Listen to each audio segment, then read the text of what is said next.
We anticipate in the next 10 to 12 years approximately 8 to 6 million Hispanics coming into the United States and 41 million Asians.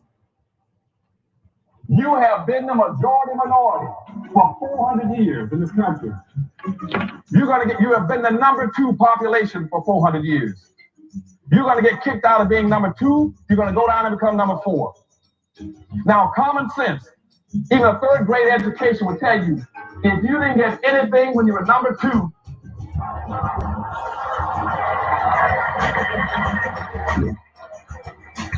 you all jumped ahead of me, but anyway, what you're going to get when you become number 4. President Biden, do you support reparations? No, I mean, since I haven't spoken in this, number one, the reason we're the country we are is because of immigration. We've been able to cherry pick the best from every single continent. The people who come here have determination, resilience. They are ready to stand up and work like the devil. We have 24 out of every 100 children in our school today is Hispanic. The idea that we are going to walk away and not provide every opportunity for them is not only stupid and immoral, but it's bad for America. They are the future of America. Systemic racism that has plagued our nation for far, far too long. I said that over the course of the past year that the blinders have been taken off the nation, the American people. What many Americans didn't see or had simply refused to see couldn't be ignored any longer. Those 8 minutes and 46 seconds that took George Floyd's life opened the eyes of millions of Americans and millions of people around all over the world. It was the knee on the neck of justice, and it wouldn't be forgotten. And it's not white Americans' fault, it's just a fact. At the very same time that America refused to give the Negro any land, through an act of Congress, our government was giving away millions of acres of land in the West and the Midwest, which meant that it was willing to undergird its white peasants from Europe with an economic floor. But not only did they give the land, they built land-grant colleges with government money to teach them how to farm. Not only that, they provided county agents to further their expertise in farming. Not only that, they provided low interest rates in order that they could mechanize their farm.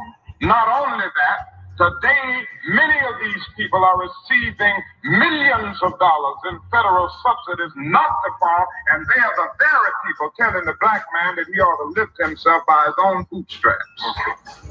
And this is what we are faced with, and this is the reality. Now, when we come to Washington, in this campaign, we are coming to get our check. We are owed $104 trillion on the very low end, plus $735 billion recurring. This number does not include the cost of about 50 Black Wall Streets that were decimated, nor compound interest from 2017 when Sean D. Rochester's book, The Black Tax, was published, nor the cost of Black life, nor the cost of living increases, nor the war on drugs, nor the current day pandemic. The number I'm working with is for slavery, Jim Crow, and accrued ongoing systemic racism, oppression, and disadvantage in the country our ancestors built with their lives. On the West Coast, good afternoon in the mountain, good afternoon in the central, good afternoon on the East Coast. You know exactly who it is, family. Angela Nirvana, your hostess with the mostest on the reparationist perspective, bringing you those ADOC's hot topics and making the case for reparations, making the case for weaponizing our vote, socializing our suffering. And I want to thank you one and all for joining the live. It will be live as always. This is your afternoon rendition, your midday wake-up call as the world of ADOC's turn. Uh-oh. Don't Don't know what happened. A little glitchy poo. All right. Let's keep it together over here on ScrewTube. Thank you so much for joining me again for this episode of As the World of ADOX Turns, family. It's getting kind of hectic. It's been hectic, okay? It's been hectic for over 500 years. Our 500-year Holocaust is on full display in America with 3 Ks. As the benign neglect of the Biden administration continues. What's up, Linda Jennings? I see you, family. Brian Johnson, I thank y'all for joining the live. And for those of you who have yet to chat where you're slinging bricks, thank you so much for joining the live. Linda's already going in as my co-host. But white farmers seeing the government for discrimination because black farmers are getting cash for their farms. White folks definitely don't want us to have economic parity. What's up, my sister? Well, since you jumped into tomorrow's topic today, let's go there first. That's been up, sister, for a long time. That's been on my list. I mean, it's the tab that's been open. Let's see. Since May 11, that tab has been open, Linda. So I'm going to actually modify the description of today's show. Since Linda wants to talk about it, let's talk about it. She's a comrade, a sister, a supporter of the reparations perspective. Oh, thank you, one and all. Let me fly my banner.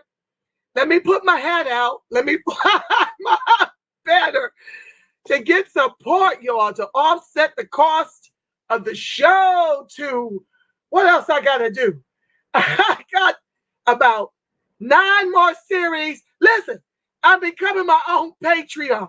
Yes, I am. I need time. I got 10 series on deck at thereprespect.com. I'm managing my daughter. I'm managing the courts in between speaking to y'all.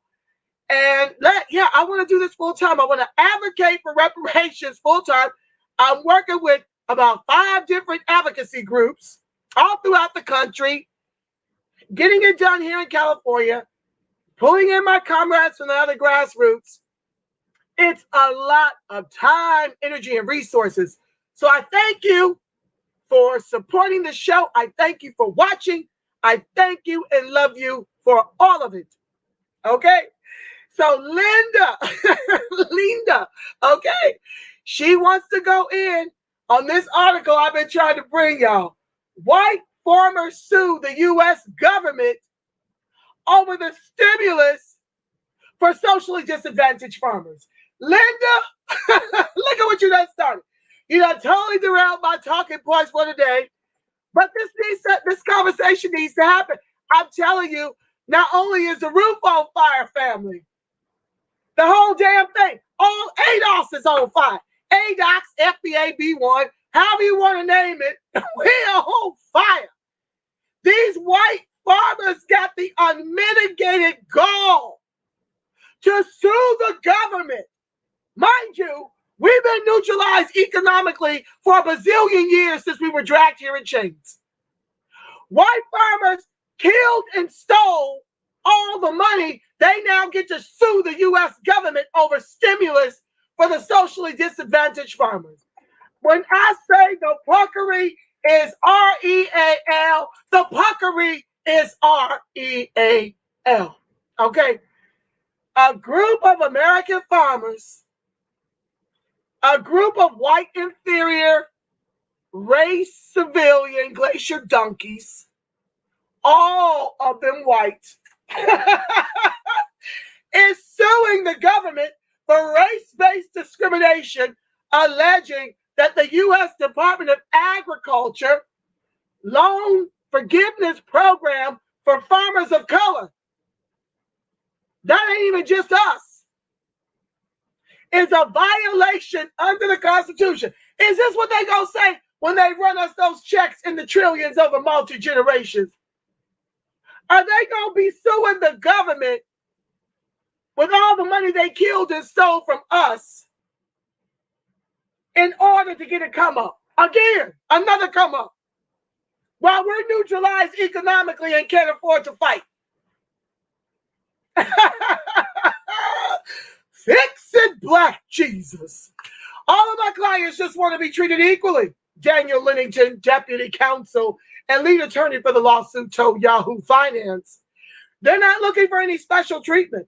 If there's a loan forgiveness program, they want it to be open to everyone. My third eye is telling me if there's reparations in the trillions for American descendants of U.S. chattel slavery, we want reparations for those of us who came over here and for indentured servitude. I'm just giving y'all a look into the future. I'm just giving y'all why this fight is not just about reparations. It's about keeping the gate up. So what happened to affirmative action doesn't happen to our reparations. These white folks don't quit when it comes to their efforts. And of course, they can afford to have efforts behind tethering us to the bottom of this Titanic as a permanent underclass in the country our ancestors built with their lives. Literally. Okay? You've got to get in this movement and help us make calls, push back. I mean, this is the work. This is the work. The real work happens when I'm not on the show. The sleepless nights, the calls, the emails, the Twitters, the Instagrams, the Facebooks. If y'all don't want our children and our children's children to be left out, to be ethnically cleansed about this piece, y'all need to get in this fight. Brian, please type my Gmail account. You know it well. Brian, please. Brian, okay, I know you already a co-host with your comments. I need you to wear the moderator hat too. Please, while I'm over here doing this in the namesake of time, could you chat my Gmail account for those of you who want? Don't do that. Put in my website. I need y'all to join my email list and put in there that you want, if there's a space for that you want to be in the movement, that you want to help sling these bricks. Oh, Lord. Everybody wants to talk. You see, that's why I'm losing my voice. I'm over here hollering all the damn time. And then I've got a million calls and folks just need me all the time. I don't get a break. But anywho, back to the checks. Brian, put the repperspect.com. Y'all sign up on that email list. And for those of you who want to help me sling bricks, because I really don't know how the email works on my website, I got to figure that out. I owe them a call. Okay. Gmail me if you want to be on the list of soldiers that I call, of comrades that I call, and email. I email you, really. I got about 150 people that are signed up to help me when it's time to make calls, when it's time to email, when it's time to tweet. I can use all the help I can get. So if you want to be emailed about the special things that are going on throughout the country, for us specifically, Gmail me at the repperspect@gmail.com. And if you just want to join the email list, visit me at the repperspect.com and sign up for the email through there. So you will be notified every time I upload new content. You can see the labels of all 10 series I'm working on bringing you. It's going to be rich, but I'm looking to make my voice my own Patreon.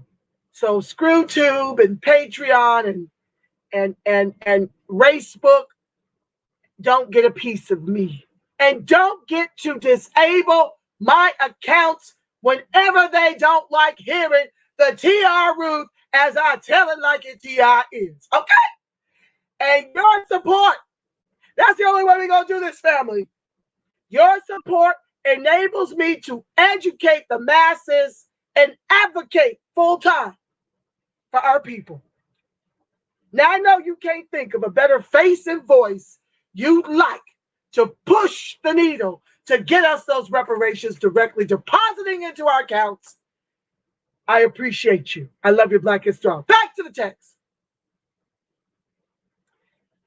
If there is a loan forgiveness program, they want it to be to everyone, regardless of race, regardless of the Homestead Act that gave them a 100-year head start while they Jim Crowed us, while they gave us 40 acres and a mule and took it all away, to give to white immigrants and white slave owners the reparations we were long overdue. Surely, you're not going to fix them without advancing us for a greater egregious racial wealth gap than the hundreds of trillion they already suffer under. Ain't this about a blip? And if the USDA would like to formulate the loan forgiveness program to help farmers who have a particular need, my clients would be all in favor of that. This is the problem with class-based policies. If you got a 400-plus year advance on the back of our 400-plus year Holocaust, how will we ever catch up? The intent is for us not to catch up, which is why we must lean in, family. The program, which allocated roughly $4 billion for socially disadvantaged farmers, ranchers, or forest landowners, is part of a larger stimulus bill signed into law amid the coronavirus pandemic. What's been happening to ADOCs has been happening for over 400 years. It didn't just happen with the pandemic. Ergo, what's been happening to Black farmers, ADOCs farmers in particular, has been happening long before the pandemic.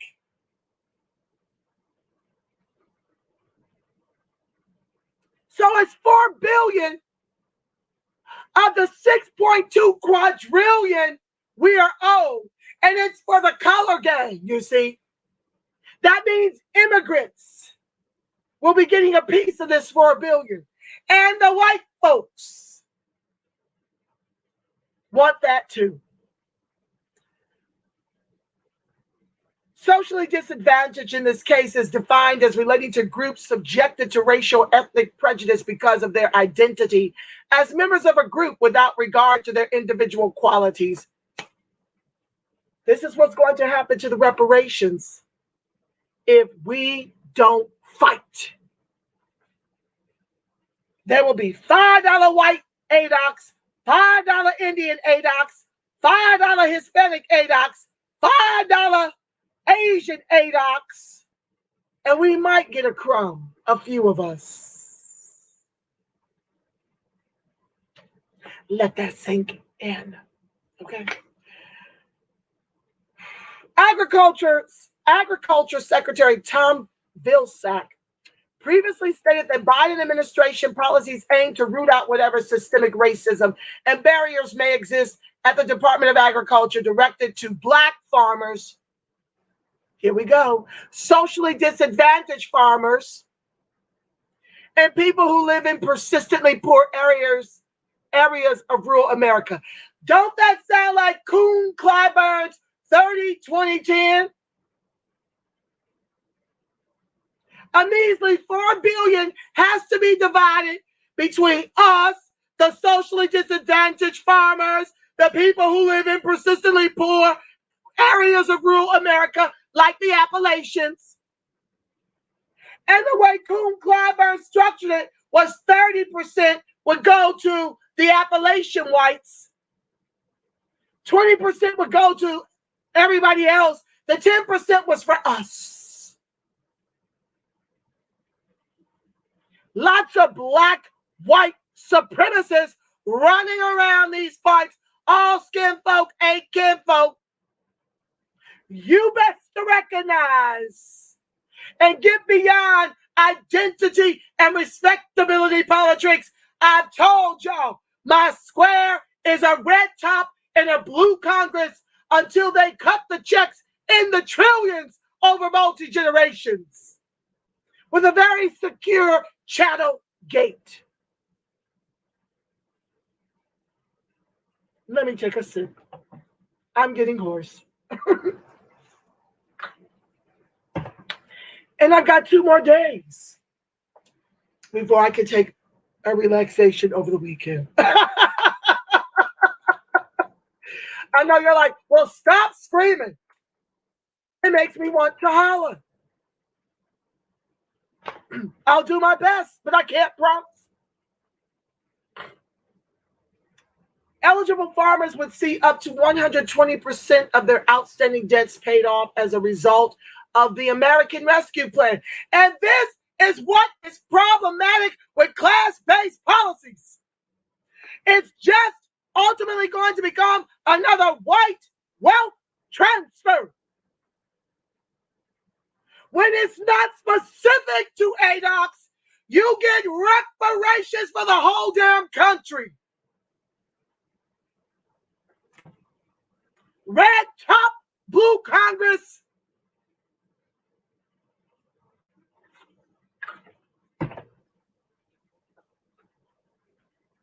With the extra 20% going toward taxes associated with the outstanding debt. An additional $1.01 billion in the bill will be provided for outreach, training, education, technical assistance, grants and loans, and funding for improving land access. Lennington asserted that the plaintiffs are all for USDA fixing its past racism with programs that are targeted to the victims of that racism.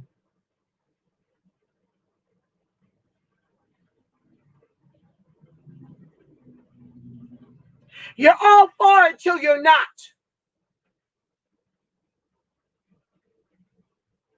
When we start to get an advantage, when we're able to educate our children with our reparations to any college we damn well please, when we're able to create businesses in our own communities to give each other employment and to leave wealth to our children and to buy homes in whatever neighborhood we damn well please,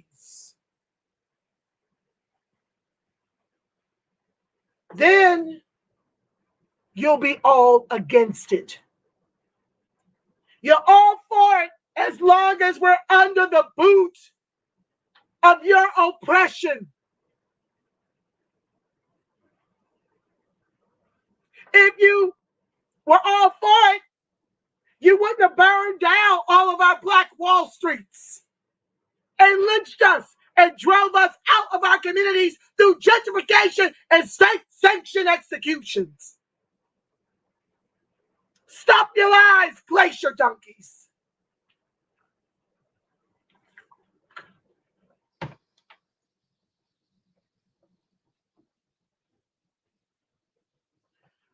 We would love for USDA to go out and find those farmers it discriminated against and even their children and make it up to them. Stop pretending like you support reparations for ADOCs. Liars. But this law is specifically not targeted to the victims of race discrimination. The lawsuit argues that the Constitution forbids discrimination by the federal government against any citizen because of his race. This is what Ward Connolly did to our affirmative action here in the state of California. He made protections for ADOCs a reverse discrimination argument to install Prop 209 Now we're down from 16% to less than 5% and $200 liquid and 80% on Skid Row. Your very own Coon Ward Connerly, ADOX.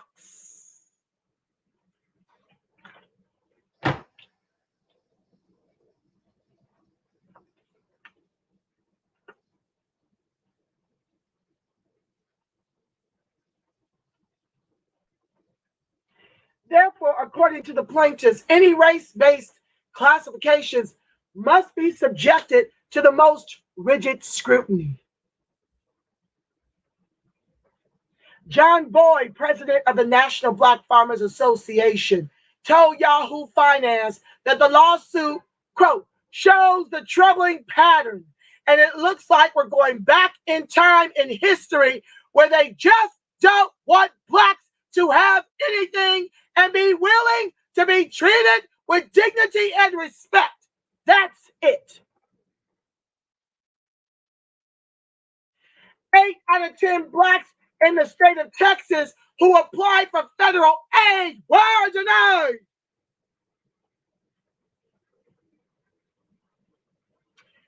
Boyd stressed that black farmers were facing problems related to discrimination and lack of government support long before the pandemic. Quote, I've been trying to get debt relief for blacks and other farmers of color for over 30 years, he said. This is what I cannot stand.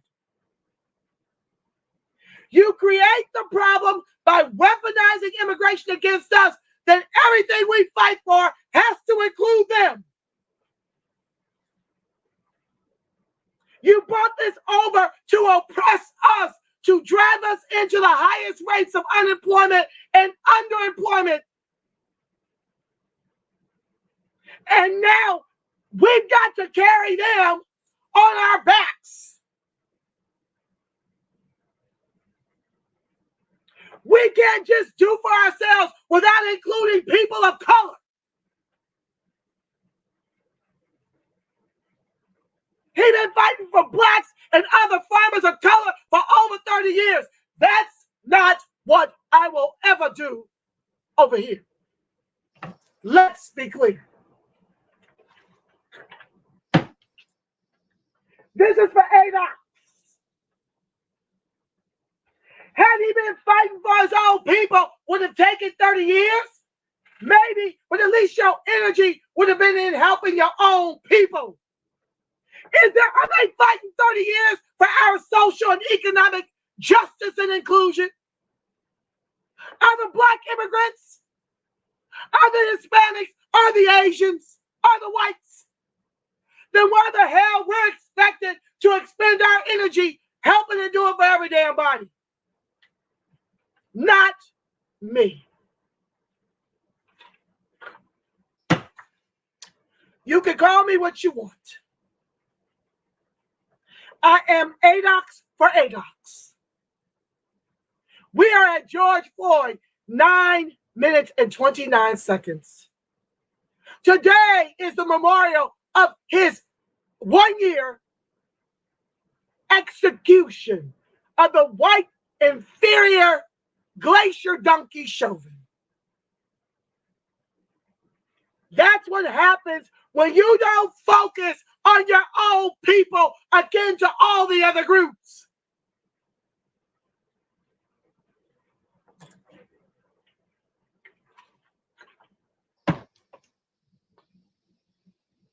This wasn't a new request at all. When I first heard about the new lawsuit, I immediately thought about history, where blacks were enslaved. Native Americans lost all their land at the great of many white men. That typo, family. I would say at the hand, not at the great. There were nearly 1 million black farmers in 1920, the most ever. We were doing better way back when than we are right now. And it's 2021. This is what happens when you put everybody on your tit.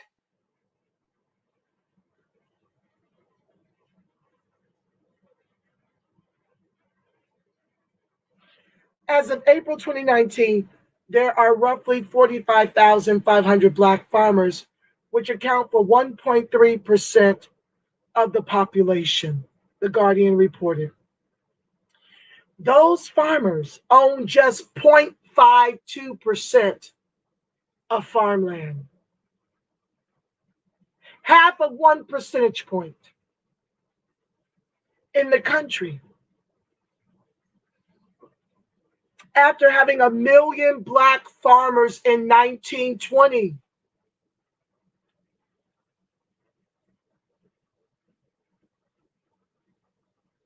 While making less than $40,000 a year, compared to white farmers who make over $190,000 annually.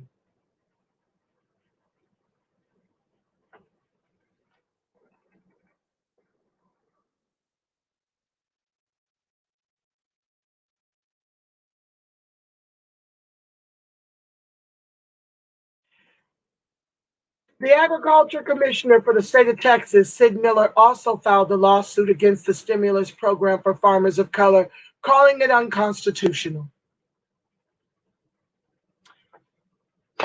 This is what our challenge is in demanding quotas under affirmative action. Prop 209 killed our ability to do that. When you don't enforce a quota for everything concerning us, you get ethnically cleansed up out of the country our ancestors built with their lives. They are literally making Blackness illegal.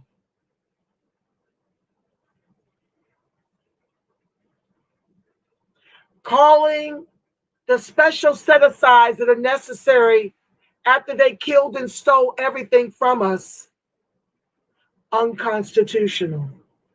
They are making it unconstitutional to be Black in America with 3 Ks.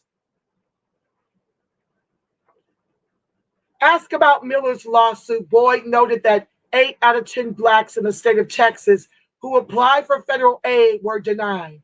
So instead of filing a suit to complain for white farmers, why isn't he doing something to help Black farmers in his very own state obtain access to credit that USDA and other state agencies where he could be more helpful to farmers of color there? Because that goes against the plan, which is to purge ADOCs. There's a lot of hardship in the farming community. Farmers across the country were struggling amid the Trump administration's trade war with China, a top importer of American agricultural products, and then saw prices plummet in 2020 due to a lack of demand amid the coronavirus pandemic.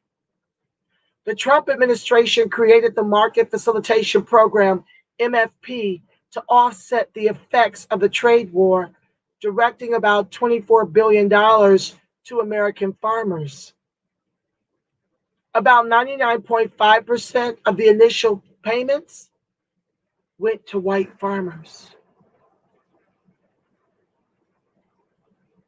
$24 billion mostly went to white farmers under the Trump administration.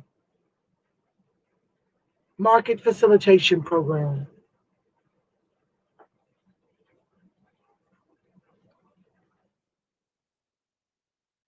In 2020, the USDA established the Coronavirus Food Assistance Program to provide billions in financial aid to farmers impacted by the coronavirus pandemic. The Environmental Working Group, EWG, found that as of October 2020, nearly 97% of the $9.2 billion in CFAP aid that had been distributed went to who? White farmers. Furthermore, white farmers received on average 8 times more in aid, $3,398, than the average black farmer, $422.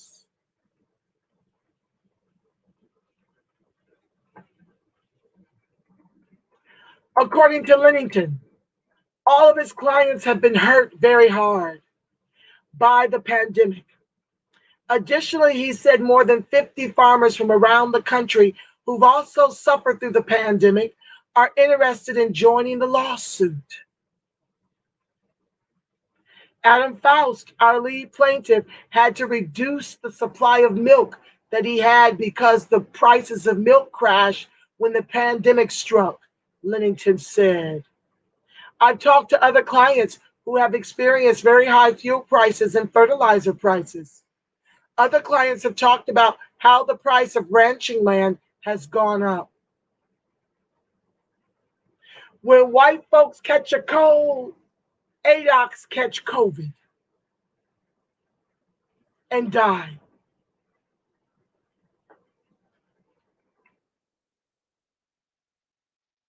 Meat processing plants were also ravaged by COVID-19, creating a major supply chain disruption for hog farmers.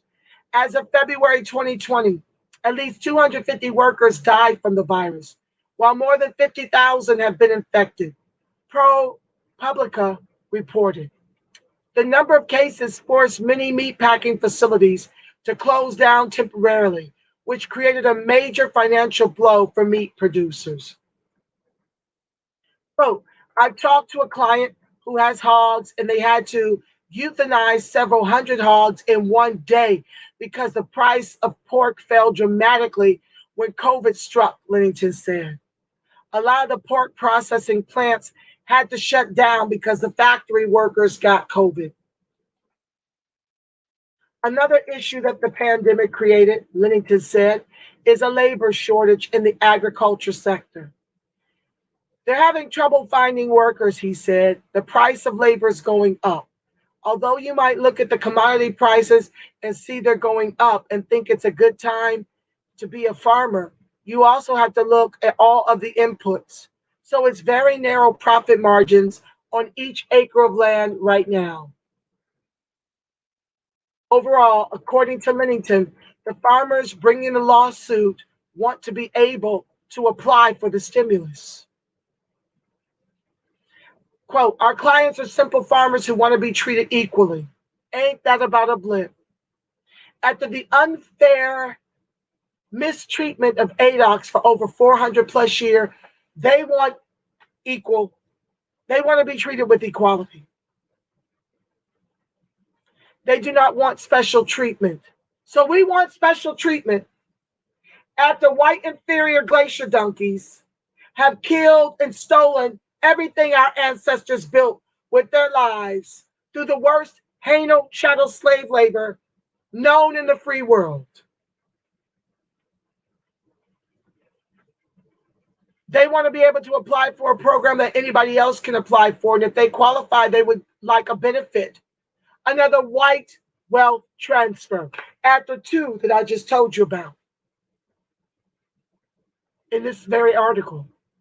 If they don't qualify, they would not be disappointed, but the qualifications can't be based on race. Once again, this is why Prop 16 failed down here in Southern California. Prop 16 was to restore affirmative action for us, but without quotas, it's a nothing burger anyway. Prop 16 didn't have quotas because of Prop 209. But they can insist you be bilingual before you even get an interview down here. And when you show up because you speak it as fluently as Pedro, you don't have the complexion for the protection. So you're not getting the job anyway. With all of my work experience and my degree, even I get passed over for work because I'm an ADOCS woman. In Southern California, where we're less than 5%, I would say 98% on Skid Row. $200 liquid, me speaking, not me. I'm not talking about me. I'm talking about my brothers. Because if this can happen to me, if I can be overlooked because I'm an educated ADOCS woman with a ton of experience in different fields, what more is happening to someone with my skin tone down here? And before you say, move with what?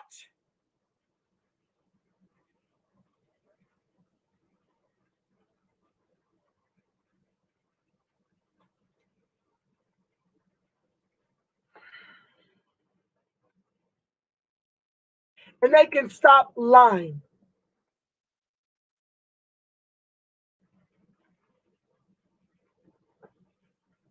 The black farmers left out of Trump's bailout, find relief in Biden's stimulus bill. $4 billion measly dollars. What did I just tell you Trump gave these white inferiors? I know it was $9 billion on one. I'm looking it up. And it's $4 billion that we have to share. I'm going to let this be the show for today, y'all. I'm coming over to read your comments because I'm coming back at 6, and I'll just roll over. Thank you, Miss Jennings, for putting tomorrow's topic on for today. I could miss the window. Okay, but I do want to finish out my reparations fight in Oklahoma. So they got a record, white folks got a record $35 billion from Trump, while Biden gives blacks and people of color, colored farmers, $4 billion.